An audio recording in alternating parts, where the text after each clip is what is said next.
Hello, ladies and gentlemen. Welcome to another edition of the Cards the Diecast 4 channel. I want to thank you for watching. And in this video, we'll be doing an unboxing of the 1988 Maxx Race Card set. This is the Charlotte version set versus the Myrtle Beach set that was released a little bit earlier. 95% of the cards are the same. However, there's a couple cards that are exclusive to the Myrtle Beach set, likewise with the Charlotte.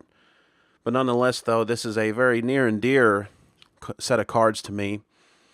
I can only relate this perhaps to a basketball fan being able to open a 86 Flair and finding the complete set just because of the amount of rookies that you find here. This is NASCAR's debut into the trading card world, and in particular you start finding rookie cards of Richard Petty, Alan Kulwicki, Davey Allison, and even Dale Earnhardt. And it just brings goosebumps to me, to be honest, as an old-time NASCAR fan. But nonetheless, though, I hope you enjoy the video, and more importantly, I hope you watch or at least fast forward towards the end, where I give a little dissertation on how to identify a fake Dale Earnhardt rookie card. Because as of right now, August 2016, I just went on eBay not too long ago and identified a couple auctions going on right now with people actually bidding on these cards that are counterfeit Dale Earnhardt rookie cards, most likely with the intent of thinking that they're authentic. These cards are actually pretty easy to counterfeit, so I hope you watch that, educate yourself, so that you become a much smarter investor or collector with trading cards, because there's nothing worse than having what is perceived to be a high value, high dollar card, only to find out that it's a counterfeit.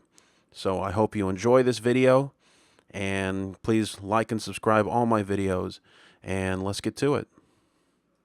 So this is a very special box for me to open. It's something I've always wanted to have, and now I finally have the opportunity to own a complete box unopened until right now. So let's go ahead and crack this thing open so we can take a gander at what we have inside.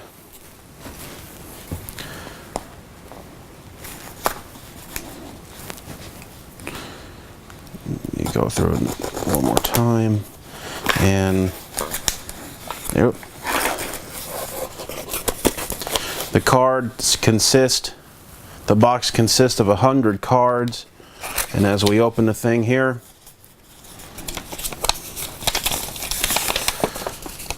a little special offer deal. Pause the video if you want to read it, which I'm sure is long since past expired. And so let's go ahead and crack this baby open here.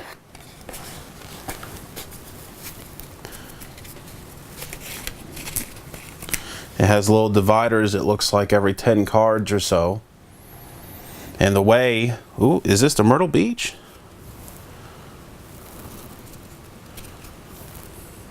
I thought it would be the Myrtle Beach, because I was about to say the one way you could tell between the Myrtle Beach and the Charlotte is that the Charlotte usually has the 100 card deal, but maybe because this is a box, maybe that's why they have it there. Well, let me see. I think it's at the check mark. Checklists. Where's the checklist at? Well, we'll find out when we have a checklist here. But nonetheless, though, let's go ahead and start cracking this thing open. It says Charlotte here, so anyway, the first card is the cover card, as you can see here. Very nice card, and it's a little form for you to fill out to try to win tickets to the '89 Coca-Cola 600. So you better get on that quick, because it's about to expire there. And we're just going to go through it. Apparently it's not in order, because it's card 26 right here. But we're going to go ahead and start with Phil Parsons. And in the Myrtle Beach set is actually an error, because they say that his wife is Kimberly, I think, even though that's not the case. So that was very nice of them to reissue his card to get the wife's name correct. Here's a picture of what looks like Watkins Glen. Watkins Glen International, another track card. Just had that race not too long ago. Ernie Irvan's rookie card. Rookie card for Ernie Irvan. one of the NASCAR greats. I always believed he'd be the '94 champion had he not had that accident that almost killed him.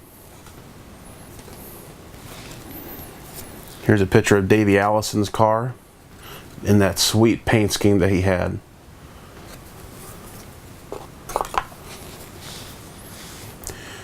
Mickey Gibbs, apparently a journeyman driver.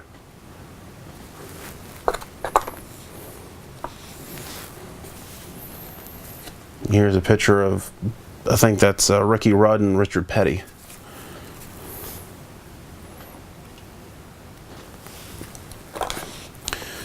Cale Yarborough's rookie card, even though he was about to retire at this point. Once again, this is NASCAR's first real edition of cards being released out there, so this is why it's being declared his rookie card. Here's a picture of what I believe looks like, what is that, Michigan? It is. It's Michigan. Complete with ticket office number. Dave Marcus, NASCAR journeyman, and his rookie card. A little spacer card right there. We'll put that right back. Speedway Club. I forgot which one is this for. This is for the Charlotte Motor Speedway. So this is the Speedway Corporation. They're the ones who own Charlotte, Atlanta, Bristol, and a couple other racetracks. The other ones, the majority of the racetracks is owned under NASCAR's corporation, and then there's 6 of them. Like I said, it's Charlotte, Bristol, Atlanta, and I think a couple other racetracks that Bruton Smith owns. We saw Michael Waltrip's rookie card right there. Here's Rick Wilson's rookie card. He drove the Kodak car before the Kodak car was cool. For those of you who remember the yellow number 4 Kodak car from back in the 90s. Particularly, probably know it more for Ernie Irvin or Sterling Marlin. Here's Buddy Baker in the '88. No, that's not Dale Jr.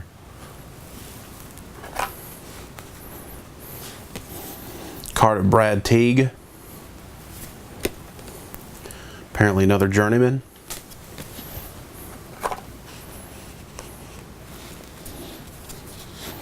Here's a picture of Neil Bonnet in the Valvoline car. The yellow car behind him is Jeff Bodine, Bobby Allison, and then Buddy Baker. I think those are the 4 cars in that picture there.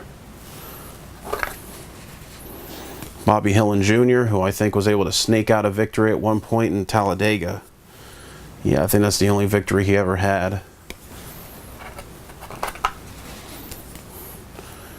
Bobby Allison, and I think that's the, what is that? 35, I'm not sure exactly who that other car is. Benny Parsons, I think. Mark Martin. Mark Martin, some of you probably know who Mark Martin is. This is his rookie card.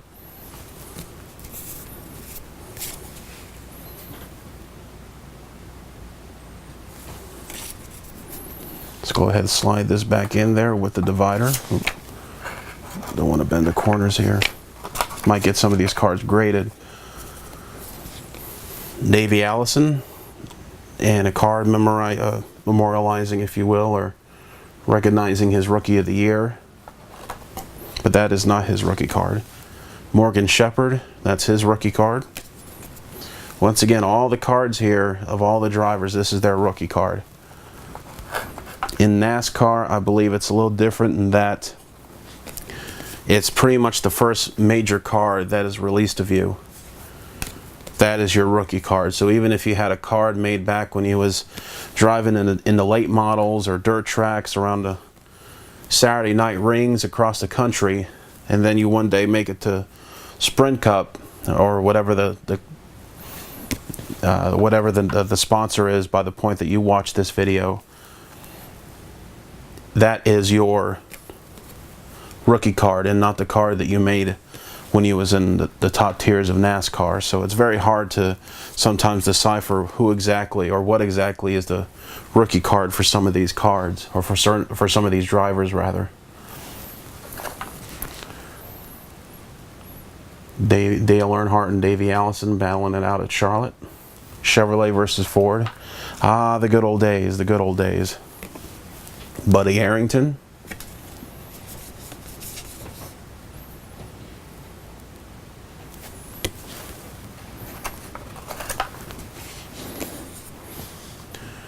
Cars lining up, I think, at Darlington. Fat card there. Jimmy Means rookie card, journeyman driver.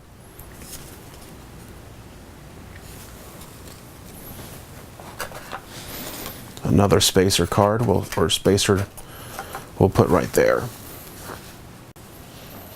All right. Card commemorating the Winston, which this is 88, so they just had that 87 Winston where Earnhardt was knocked into the grass by Bill Elliott. Bobby Allison's rookie card. He would not be, I think 88 is actually the year that he had that bad accident, ended up retiring because of it at Pocono. Phoenix. Picture of Phoenix. Terry Labonte is next with his rookie card.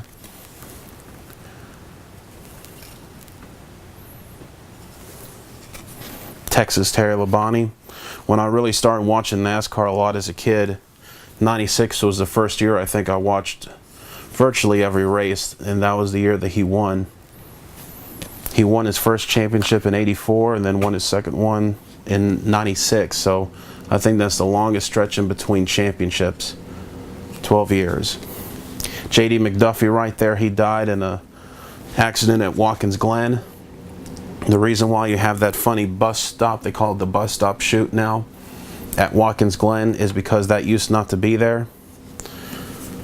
And he apparently had some sort of brake failure or something, because that used to be just one long backstretch. And when he lost control of his brakes, he wiped out along with Jimmy Means, and he slammed the wall, went upside down in the sky, or in the air rather, and landed back down on its hood, and he died instantly. Lake Speed's rookie card.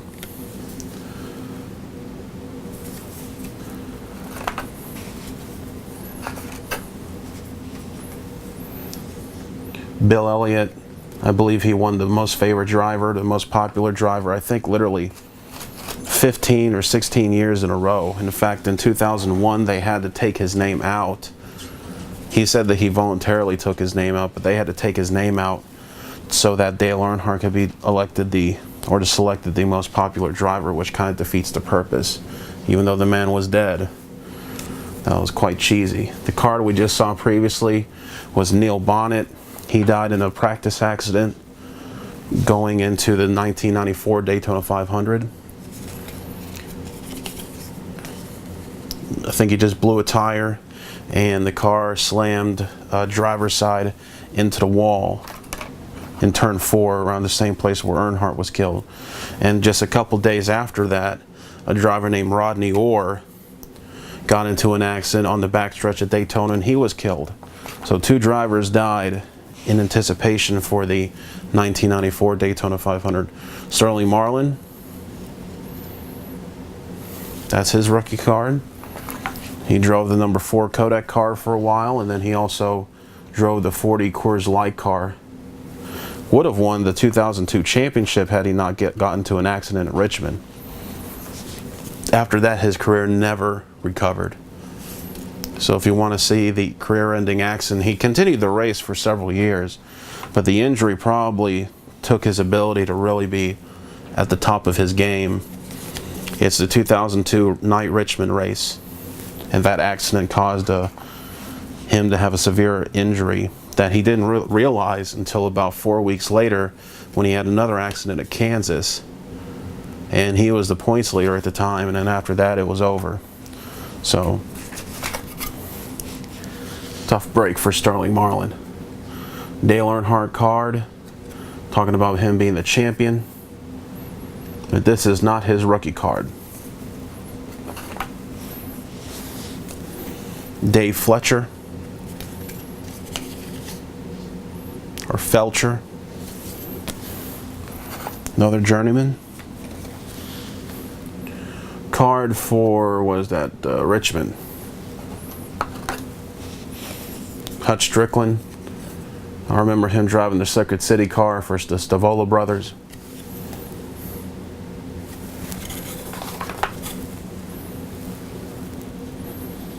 Neil Bonnet.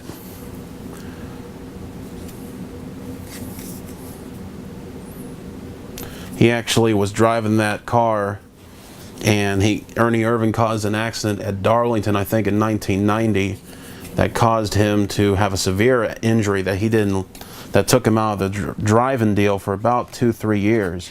And then he tried to make a comeback in '93, and then, as I said earlier, he was involved in an accident, practice accident for the '94 Daytona 500, and was killed. And then here's this is one of the cars I've been wanting to see, the Alan Kulwicki Rookie Card. The 1992 champion, the best NASCAR race ever, 1992 Hooters 500, the season finale. 6 drivers going into that race with a chance to win the championship, and this is pre-chase, long before the chase.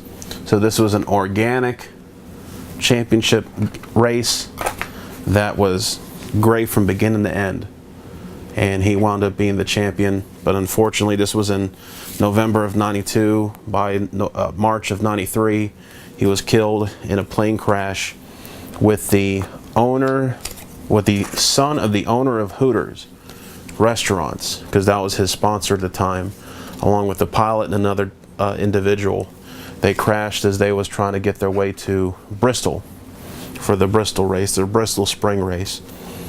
So he only got to enjoy his championship for 5 months before he was taken away.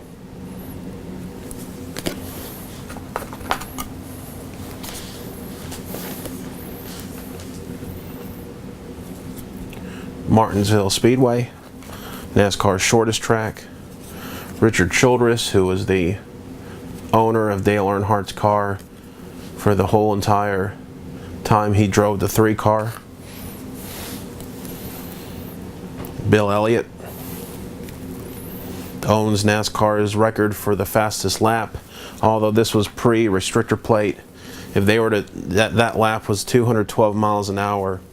If they were to go unrestricted today, and with the radial tires that they have, it would definitely exceed 225, possibly 230.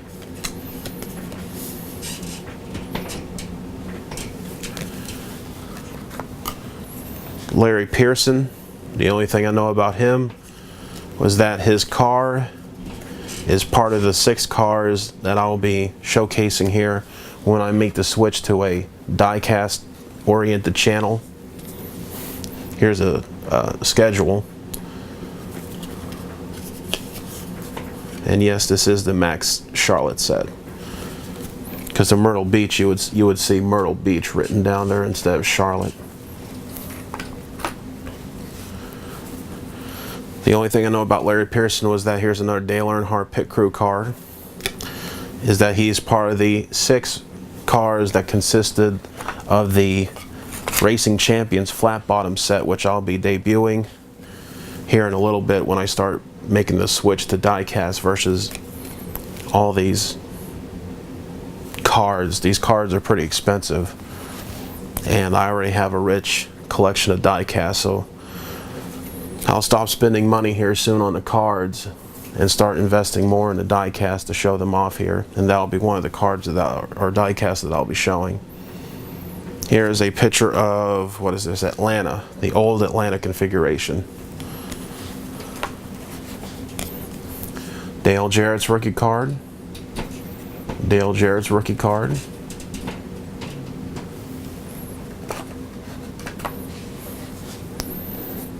Who is this here?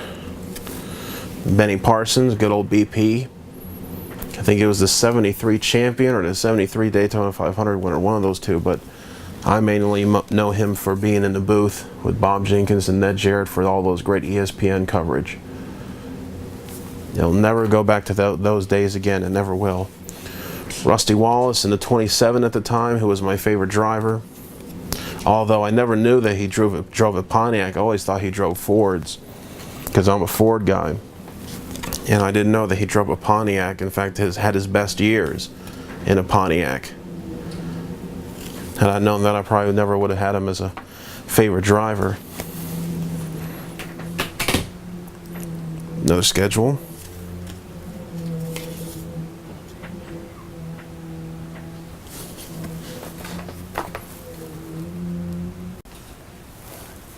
All right, Darrell Waltrip and his rookie card.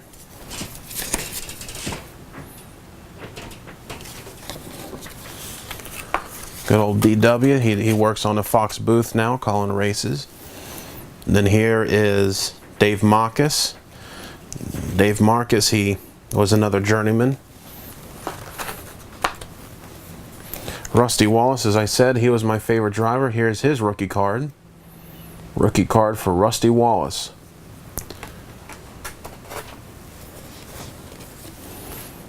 Here's another track. I believe this is North Wilkesboro. My goodness, what a great track that was. Short track, in your face. That was the beginning of the end of NASCAR. Even though NASCAR continued to rise as the track was taken out of the schedule, the two races that track had, North Wilkesboro, one went to New Hampshire, the other one went to Texas. And at some point, I don't know if I've already shown it to you, there's a Rockingham card here as well. And that racetrack lost its dates to California. And California then had two racetracks or race dates there in the schedule, and they couldn't even fill the seats enough. They had to reduce the track back to one. Now it's just another filler track. Davey Allison's rookie card. Davey Allison's rookie card. He probably would have been a champion at some point, but unfortunately he was trying to fly his plane in the infield of Talladega and lost control of it. The NTSB stated it was pilot error, and he crashed the car, or he crashed the helicopter into the infield, went into a coma for 3 days, and then it was lights out. But he still lives on today. His organs were donated, everything except his corneas. Dale Earnhardt. This is not his rookie card though, but it is a picture of his car.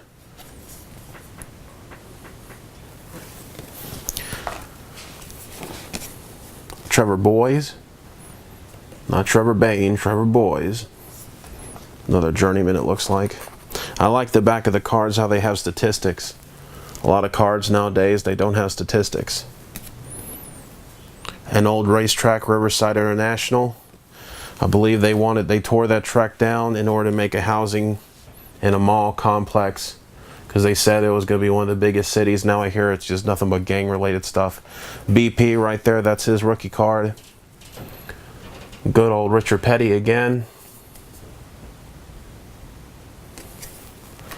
And as we start to close this thing down, guys, here's Bill Elliott's rookie card.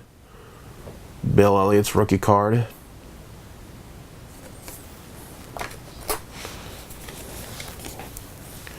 Here's Rockingham, as I stated earlier, another great racetrack that was taken off the schedule. And talk about filling the stands. Rockingham probably would have a better shot at filling the stands nowadays than a lot of the tracks that we go to today. Rodney Combs.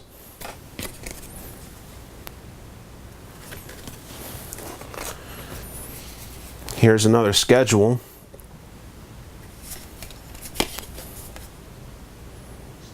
Schedule checklist. And then finally, Richard Petty's rookie card. The King, Richard Petty, and his rookie card right there. Even though he had raced all those years, like I said, this is the first mainstream release for NASCAR cards, and so that's his rookie card.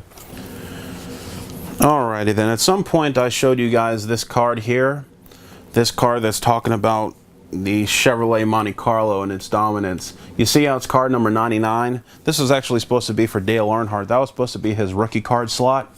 However, Dale Earnhardt at this point had begun to be like the Michael Jordan of NASCAR, and he started to become, I won't say difficult, but he was starting to charge top dollar. He wanted his stuff to be a little bit exclusive, and he wanted to make sure that he could take really make a mark in the merchandise industry, really, because there was a lot of bootleggers and people forfeiting his merchandise, counterfeiting, things of this nature. So he wanted to really take advantage of the business of merchandise, because believe me, when you're a big name, if you're not going to make the money for your name and exploit your name, if you will, for maximum gain, other people are going to do it for you. So if you ever do become famous, it's kind of like when Michael Jackson died. I know his mom made some sort of a book, which I'm sure had throughout time had already been known, all the stories that could be in it. But at the same time, Michael Jackson had just died, There was a lot of counterfeit merchandise out there, so it's kind of one of the evils of being in the entertainment business or sports business. You have to be on top of the game when it comes to making the money, or else other people are going to make it for you. But I was able to get my hands on, not to be outdone, one of the Dale Earnhardt rookie cards. And if you notice my first video on the essentials of card grading, you already know I had this. So there is the Dale Earnhardt rookie card. This is the rookie card. I'm going to do an 89 unboxing of the Maxx NASCAR set. Some people say that the Earnhardt card that's in there is the real rookie card. But this here, ladies and gentlemen, is the real rookie card. Graded by PSA Gem Mint 10. Beautiful, beautiful, beautiful. But now, let me tell you something. For those of you who have a Dale Earnhardt rookie card, get it out. Go ahead and get it out. Pause the video and come back. For those of you who claim to have one of these Dale Earnhardt rookie cards, pause the video, come back, and I'm going to show you a little something to verify if you do have a legitimate card or if you have a garbage card. Okay, so go to the back of the card, and I'm going to go ahead and zoom in here. All right. Dale Earnhardt, home, and this is very important, where it says home, Kannapolis, North Carolina. If your card has Kannapolis spelled K-A-N-N-A-P-O-L-I-L-S, Kannapolis, North Carolina, you have a fake Dale Earnhardt rookie card. You have a fake Dale Earnhardt rookie card right now as we speak on eBay. Now they're advertising it as a reprint, so they're not saying it's authentic, but you have to understand this. A full-blown proof, because these cards look pretty easy to counterfeit. Home, Kannapolis, North Carolina, it's spelled accurately. It only has one L in Kannapolis. If your card has two L's, K-A-N-N-A-P-O-L-I-L-S, you have a fake Dale Earnhardt rookie card. So you need to think that, or evaluate that, and be careful, because I actually saw one that's being sold on eBay that's graded by this gem garbage, which in fact I'll put a couple screenshots right for you right now. And if you look at it, it seems to be authentic, looks very real compared to the card that I have in front of me. However, when you look on the back, you could see where it says Kannapolis, North Carolina. So if you see one of these things, or if you're in possession of one of these things, if you can somehow get your money back because it was sold to you as authentic. Now if they're selling to you as a reprint, it is what it is. But nonetheless though, that's just a little bit of FYI to help protect you, because as I said, much like how Dale Earnhardt had to back in the day, you got to protect yourself against a lot of these counterfeiters and people trying to make and trying to forge your name and things of this nature, because other people will definitely make money for you if you don't make money for your own name. So going back to this was the 1988 Maxx complete card set, along with the Dale Earnhardt rookie card, which was not initially released. I really hope you enjoyed it, because I do. This is a very special set to me. And so I'm going to go ahead and sign off. This is the Cards to Diecast 4 channel. Please like and subscribe. That really helps me out and allows me to perhaps be able to do more with this channel in the future. But nonetheless though, you guys enjoy your day. Thanks for watching.